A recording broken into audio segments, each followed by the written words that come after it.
Dr. Zixnera floated gracefully through the derelict station, her tentacles waving gently in the zero-gravity environment. The Cephalon scientist's large, multifaceted eyes glowed with excitement as she led her team of galactic archaeologists deeper into the abandoned structure. "Careful now," she chittered to her diverse crew.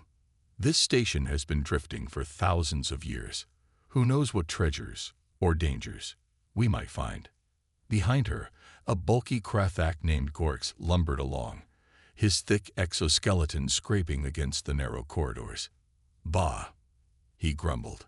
"We've explored dozens of these ancient hulks. Never found anything worth the fuel it took to get here." Dr. Zixnera's skin rippled with annoyance, flashing a quick pattern of blue and green. "Patience, Orcs. The Galactic Historical Society wouldn't have sent us if there wasn't something special about this place." As if on cue, the team's sensors began to beep urgently. Trill, the group's avian data analyst, trilled excitedly as she consulted her wrist computer. "Doctor, I'm picking up a massive energy signature nearby. It's unlike anything in our database." The team quickened their pace, following Trill's directions through a maze of corridors. They emerged into a vast, dark chamber. As their suit lights pierced the gloom, gasps of awe echoed through their comms. Before them stretched row after row of ships, not the sleek, gleaming vessels of modern space fleets, but chunky, awkward-looking crafts that seemed more like children's toys than actual spacecraft. "Incredible," whispered Dr. Zixnera, her tentacles curling with excitement. "An entire fleet, perfectly preserved." Gork snorted, a sound like rocks in a grinder. "Preserved junk, more like. Look at these things. They're primitive beyond belief." The Krathak wasn't wrong. Compared to the streamlined ships of the Galactic Confederation, these vessels looked downright archaic. Their hulls were pocked and scarred, covered in strange markings and symbols no one recognized. Dr. Zixnera drifted towards the nearest ship, her scanner probing its hull. "Fascinating. The metal alloy is unlike anything we've encountered. And look at these propulsion systems. They're completely alien to our understanding of physics." Trill fluttered nervously. "Doctor, I'm detecting faint power signatures from several of the ships. They're still active." This news sent a ripple of excitement and fear through the team. Ancient technology, still functioning after millennia. It was unheard of. As the archaeologists spread out to examine the fleet, debates and arguments erupted over their comms. Some, like Gorks, dismissed the ships as relics of a primitive past. Others, led by Dr. Zixnera, argued that there was more to these vessels than met the eye. "Think about it," the Cephalon scientist urged her team. "A fleet this size, hidden away in a secret station. These ships must have been important to whoever built them." Gork stomped his foot, sending vibrations through the station's deck. "Important? Ha! Look at them. No weapons, no shields we can detect. They'd be torn apart by modern fighters in seconds." As the argument heated up, no one noticed young Pip, the team's junior technician, drifting closer to one of the smaller ships. The curious Rhodian's whiskers twitched as he examined a panel on the ship's side. "Hey, what's this do?" Pip muttered, reaching out to touch a faded symbol. Suddenly, lights flickered to life across the ship's hull. A low hum filled the air, growing steadily louder. Pip yelped and pushed away from the vessel, his eyes wide with panic. "What did you do?" Dr. Zixnera shouted, her skin flashing warning colors. Before Pip could answer, more ships began to power up. Displays flickered to life, casting an eerie glow throughout the chamber. Strange symbols danced across the screens, incomprehensible yet somehow familiar. The team huddled together, watching in awe and terror as the ancient fleet stirred to life around them. Whatever secrets these ships held, it was clear that the galaxy was about to change forever. As the last ship hummed to life, a booming voice echoed through the chamber, speaking in a language none of them understood. But somehow, deep in their hearts, they knew what it was saying. "Human Fleet Alpha, online and ready for action. Awaiting orders, Admiral. The galactic archaeologists looked at each other in stunned silence. Humans, the primitive species from that backwater planet Earth. Impossible. Yet as the ships pulsed with power, one thing became crystal clear. They had all severely underestimated humanity's past, and perhaps its future. News of the ancient fleet's discovery spread like wildfire across the galactic community.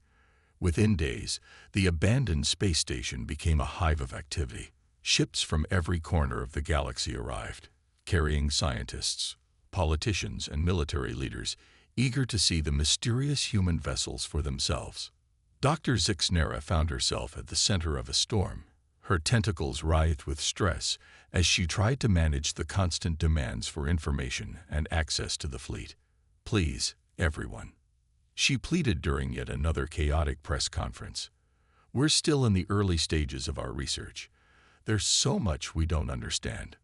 But her words fell on deaf ears. The galactic media had already labeled the discovery the junkyard fleet, and headlines across 1,000 worlds mocked the primitive design of the human ships. On Centauri Prime, the galaxy's most advanced shipyards, Chief Engineer Klextor laughed as he examined the schematics of a human vessel. "Look at this propulsion system," he hooted, his 4 arms waving in amusement. "It's like they strapped a firecracker to a bathtub and called it a spaceship." His team of elite engineers joined in the laughter, their mockery broadcast across the galaxy.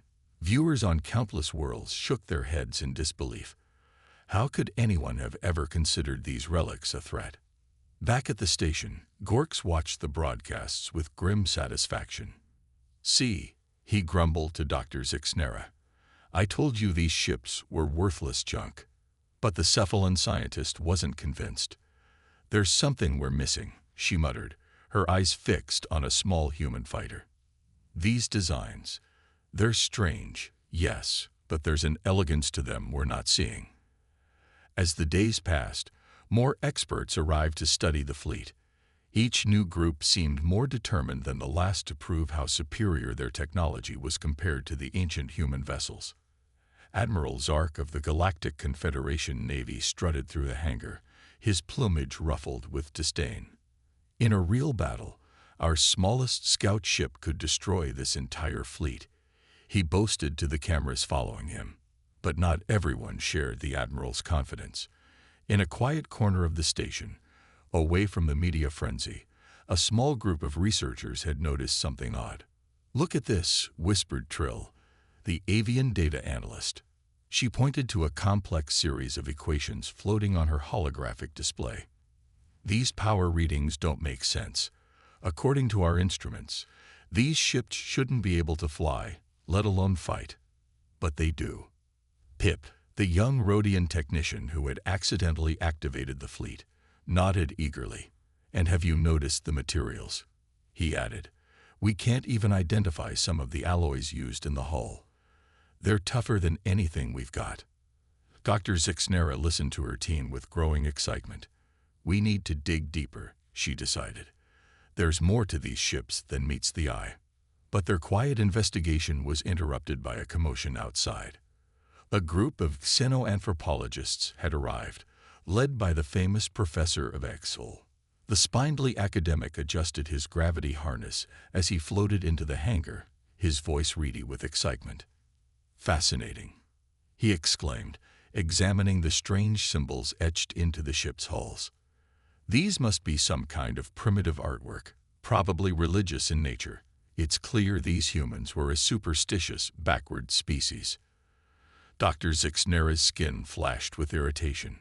"With all due respect, Professor," she interjected, "we believe these markings may actually be a highly advanced form of data storage." Professor Eigsol laughed, a high-pitched trill that set Zixnera's tentacles on edge. "Oh, my dear," he patronized, "I studied countless primitive species. Trust me, these humans were nothing special. Why, I bet they could barely grasp basic mathematics, let alone build a functioning starship." As if in response to the professor's mockery, the lights on the nearest human vessel flickered to life. Screens lit up across its hull, displaying complex equations and diagrams that made even the most advanced aliens in the room pause.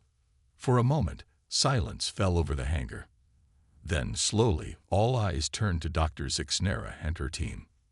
"Well," the cephalon scientist said, her skin rippling with a mix of vindication and apprehension, "I believe we were saying something about digging deeper." As the implications of what they were seeing began to sink in, a nervous murmur spread through the crowd. Perhaps, just perhaps, they had all underestimated these ancient human relics. And if that was true, what other surprises might this mysterious fleet hold? The hangar buzzed with nervous energy. After the unexpected display of advanced equations, even the most skeptical aliens were forced to reconsider their opinions of the human fleet. Dr. Zixnera's team worked tirelessly, trying to unravel the mysteries of the ancient vessels.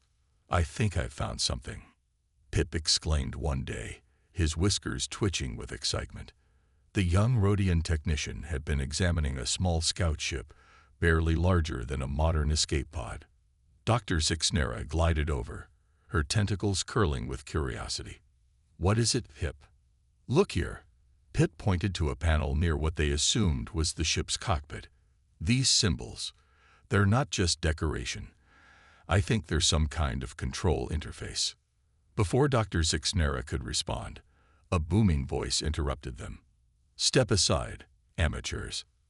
Admiral Zark pushed his way through the crowd, his plumage puffed up with self-importance. "Let a real expert handle this." The Admiral had been humiliated by the fleet's display of advanced mathematics, and he was eager to reassert his authority. Without waiting for permission, he reached out and pressed his hand against the panel Pip had been studying. For a moment, nothing happened. Then, with a soft hum, the scout ship came to life. Lights flickered across its hull, and a gentle vibration filled the air. The assembled aliens stumbled back in shock as the small vessel rose smoothly off the hangar floor, hovering effortlessly. "Impossible," Professor Exalt screeched, his spindly limbs flailing in panic. "The power requirements alone should be." His words were cut off as the scout ship suddenly shot forward, weaving gracefully between the larger vessels. It moved with a speed and agility that defied the laws of physics as the aliens understood them. Admiral Zark's beak fell open in shock. How is it doing that?" he stammered. Dr. Zixnera's skin rippled with a mix of fear and excitement. "It must have some kind of inertial dampening technology far beyond our own," she theorized. "And the power source, it's like nothing we've ever seen." As if responding to their words, more ships began to power up. One by one, vessels of all sizes hummed to life, their systems reactivating after millennia of dormancy. Panic spread through the hangar. Alien scientists and leaders who had come to mock the human fleet now found themselves scrambling for cover as the ancient warships awakened around them. "We have to shut them down," Gorks bellowed, his thick exoskeleton clanking as he lumbered towards a control panel. But it was too late. With a deep, resonant tone that seemed to vibrate through the very fabric of space-time, the largest ship in the fleet activated. It was a behemoth, dwarfing even the most massive dreadnoughts of the Galactic Confederation. As its systems came online, holographic displays sprang to life throughout the hangar. Strange symbols and diagrams filled the air, dancing and shifting in complex patterns that left even the most advanced AI systems struggling to keep up. It's beautiful," Trill whispered, her avian eyes wide with wonder.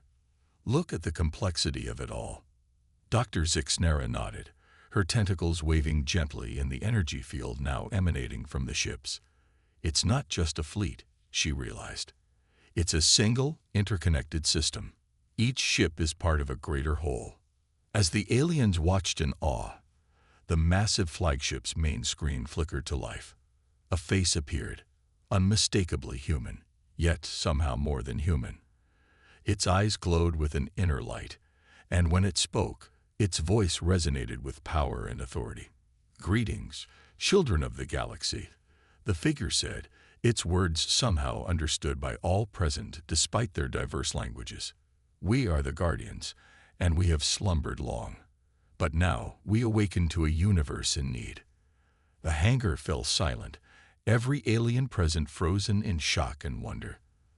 The human fleet, once mocked and dismissed, now stood revealed as something far beyond their comprehension. Admiral Zark's plumage drooped as he turned to Dr. Zixnera. "Doctor," he said, his voice barely above a whisper, "I believe we may owe you an apology." As the implications of what they were witnessing began to sink in, one thing became crystal clear. The galaxy would never be the same again. The age of human dominance, long thought to be a myth, was about to begin anew. And somewhere, deep in the heart of the great flagship, ancient systems stirred to life, preparing for the challenges that lay ahead. The Guardians had returned, and the universe trembled at their awakening. The days following the fleet's awakening were a blur of activity. The space station, once a quiet archaeological site, now buzzed with the energy of 1,000 suns.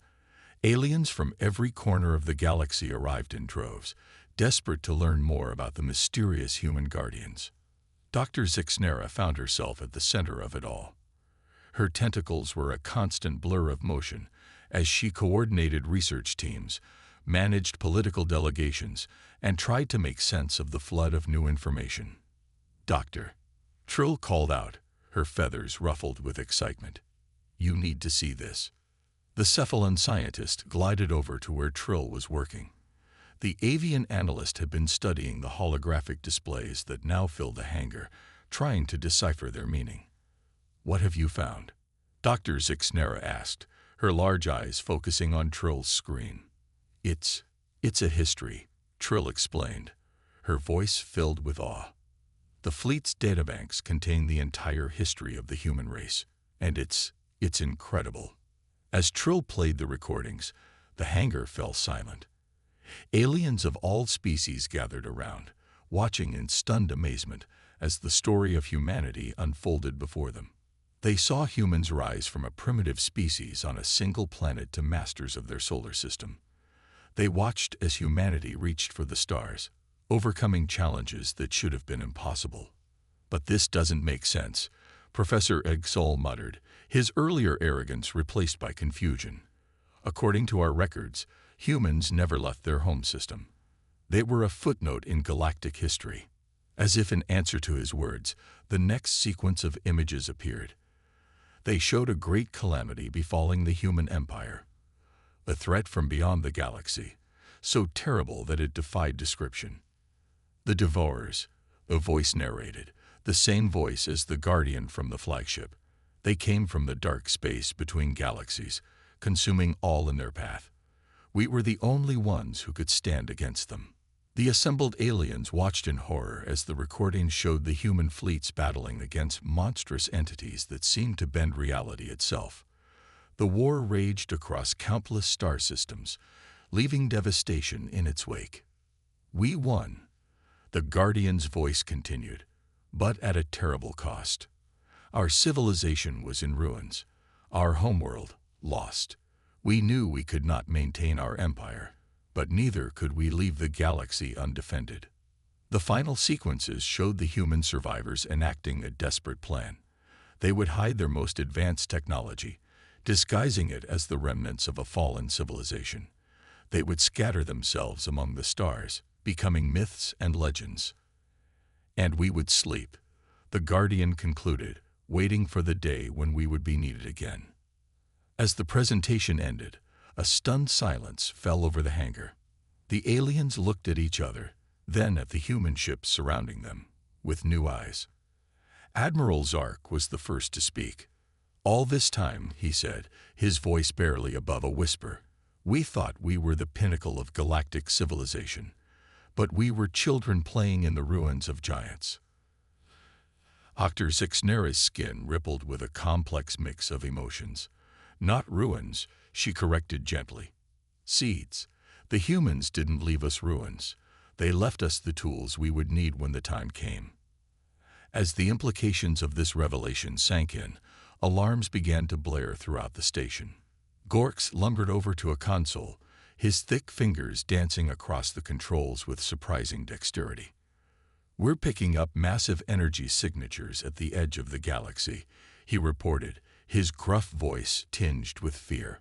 "Thousands of them, unlike anything we've ever seen." The Guardian's face appeared on screens throughout the hangar. "The Devourers have returned," it announced, its glowing eyes scanning the assembled aliens. "The time has come for the children of the galaxy to stand with their long-lost guardians."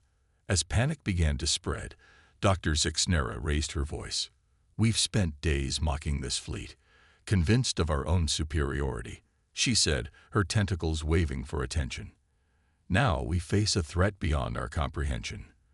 The question is, are we wise enough to accept the help we so desperately need?" The aliens looked at each other, then at the magnificent human ships surrounding them. In that moment, the future of the galaxy hung in the balance. The age of ridicule was over. The age of unity was about to begin. The space station trembled as ships from across the galaxy docked, disgorging representatives from every major civilization. The once mocked human fleet now stood as a beacon of hope against the impending threat of the Devourers.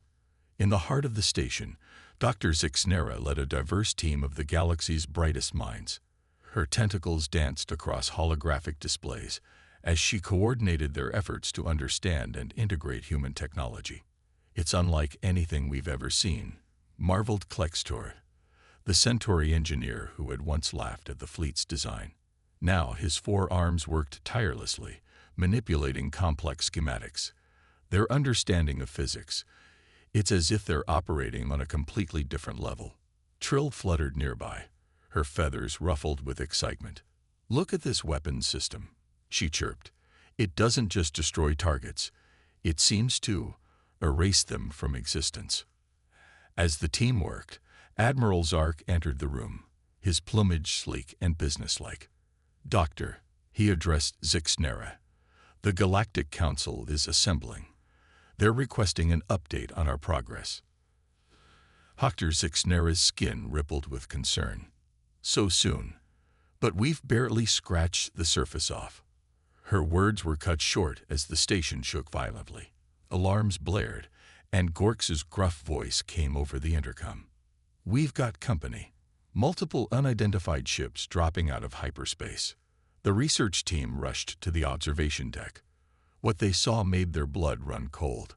A swarm of otherworldly vessels, writhing and pulsing like living organisms, filled the viewport.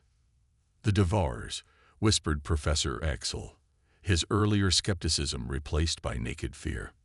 As panic began to spread, a familiar voice echoed through the station. "Children of the galaxy," the Guardian's calm tones brought a moment of silence. "The time has come to stand together. Our legacy is not just in our ships or our technology. It is in the unity we forged in the face of annihilation."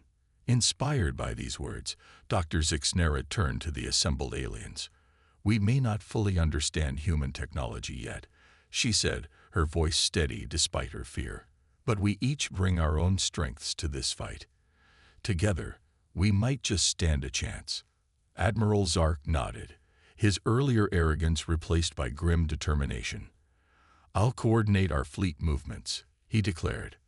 "We may not match their firepower, but we know our own space better than these invaders." Klextor stepped forward, his multiple arms gesticulating excitedly.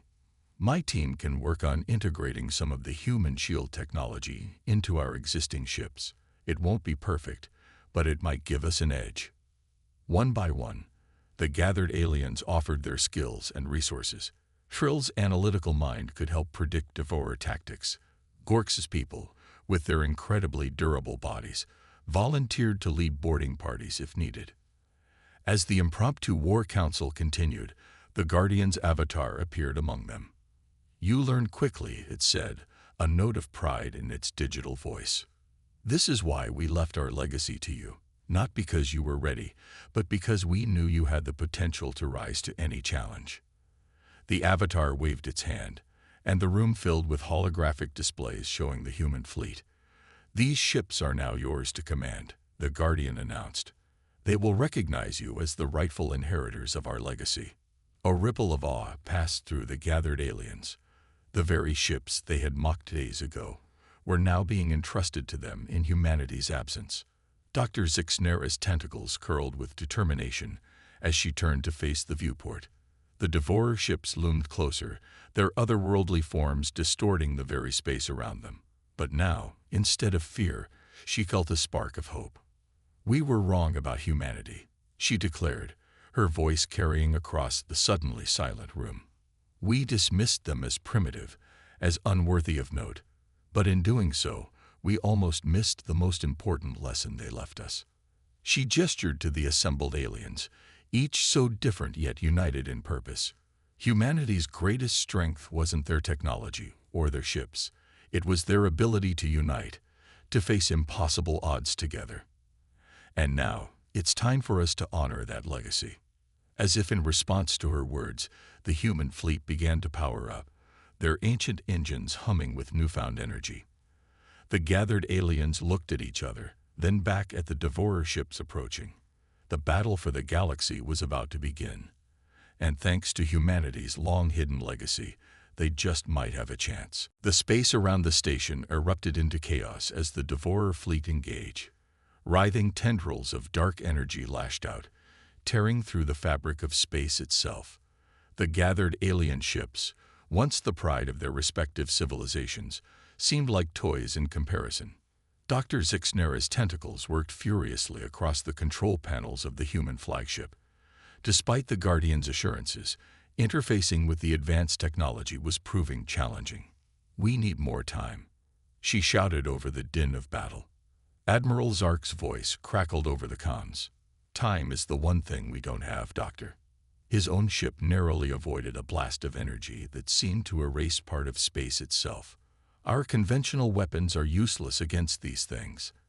As if to emphasize his point, a Devourer ship latched onto a nearby cruiser. The assembled aliens watched in horror as the cruiser seemed to wither and decay, its very essence being consumed. "This is hopeless," Professor Eggsole wailed, his spindly limbs trembling. "We should surrender, beg for mercy." Gorks growled, his thick exoskeleton clanking as he manned a weapons station. "Mercy? From those things? Not a chance. We fight to the last." Amidst the arguing, Pip's excited voice cut through. "Doctor, I think I've found something." The young Rhodian's whiskers twitched as he pointed to a pulsing symbol on his console. "This keeps appearing whenever the Devourers use their main weapon." Trill fluttered over, her analytical mind quickly grasping the implication. "It's not just a weapon," she trilled. It's a key. They're not just destroying space. They're unlocking it somehow." Dr. Zixnera's eyes widened as understanding dawned. Of course, the humans didn't just build weapons. They created a system to seal off portions of space-time itself. With renewed purpose, the team worked feverishly to unlock the human fleet's true potential. As they did, the ships began to respond, their ancient systems awakening fully for the first time in millennia. The Guardian's avatar appeared, its expression both proud and somber. "You've discovered the truth," it said. "Our war with the Devourers was not just for territory or resources. It was for the very nature of reality itself." As the avatar spoke, the human ships began to move in perfect synchronization. Beams of pure white energy lanced out, not targeting the Devourer ships directly, but the space around them. "By the void," Admiral Zark breathed, watching as sections of space seemed to fold in on themselves, trapping Devourer ships within. "What are we witnessing?" "The true power of the human legacy," Dr. Zixnera replied, her voice filled with awe. "They didn't just build a fleet. They created a system to rewrite the laws of physics themselves." But even as they marveled at the human technology, a new problem emerged. The energy readings from the fleet were off the charts, threatening to tear apart the very fabric of space-time they were trying to protect. "We can't control it," Klextor shouted, his four arms working frantically across multiple panels. "The power output is beyond anything we've ever encountered." The Guardian's avatar flickered, its voice strained. "The system was designed for human minds, for our understanding of the universe. Your use of it is, unpredictable. Dr. Zixnera's skin paled as she realized the implications. We might save the galaxy from the devourers, only to destroy it ourselves. As if to emphasize her point, cracks began to appear in space itself, glowing lines of pure energy that threatened to split reality apart. We have to shut it down. Trill screeched, her feathers standing on end. If we do that, the devourers will overrun us in minutes, Gorks countered. The assembled aliens looked at each other, the weight of the galaxy's fate heavy on their shoulders. They had mocked the human fleet, dismissed it as primitive. Now, they found themselves wielding power beyond their comprehension, balancing on the knife edge between salvation and destruction. Dr. Zixnera's tentacles curled with determination. No, she said, her voice steady despite the chaos around them. We can't shut it down, and we can't let it run unchecked. There must be a way to control it, to find a balance. She turned to her diverse team, each member bringing unique insights and abilities. The humans trusted us with their legacy. Now it's time to prove we're worthy of it. Together, we'll find a way. We have to. As the battle raged on, the fate of the galaxy hung in the balance. The human fleet, once ridiculed, now stood as both the greatest threat and the only hope for survival. The question remained, could the children of the galaxy rise to the challenge, or would they be consumed by the very power they sought to control? The human flagship shuddered as reality itself seemed to warp around it. Dr. Zixnera's tentacles danced across control panels, desperately trying to contain the immense energies threatening to tear the galaxy apart. It's too much, Klextor shouted, his forearms a blur of motion. We can't control it. Trill's feathers were singed from a nearby console explosion. The devourers are retreating, she reported, her voice a mix of hope and fear. But at this rate, we'll destroy ourselves before they can come back. As if to emphasize her point, a crack appeared in the viewport, a glowing line of pure energy that slowly spread across the reinforced material. Admiral Zark's voice crackled over the comms. Doctor, we're losing ships left and right. Not to the enemy, but to these space-time anomalies. We need a solution now. Dr. Zixnera's mind raced. They had unlocked the true power of the human fleet, but it was like trying to control a sun with a piece of string. Her eyes fell on the Guardian's avatar, which flickered weakly in the corner. Guardian, she called out. You said this system was designed for human minds. What did you mean?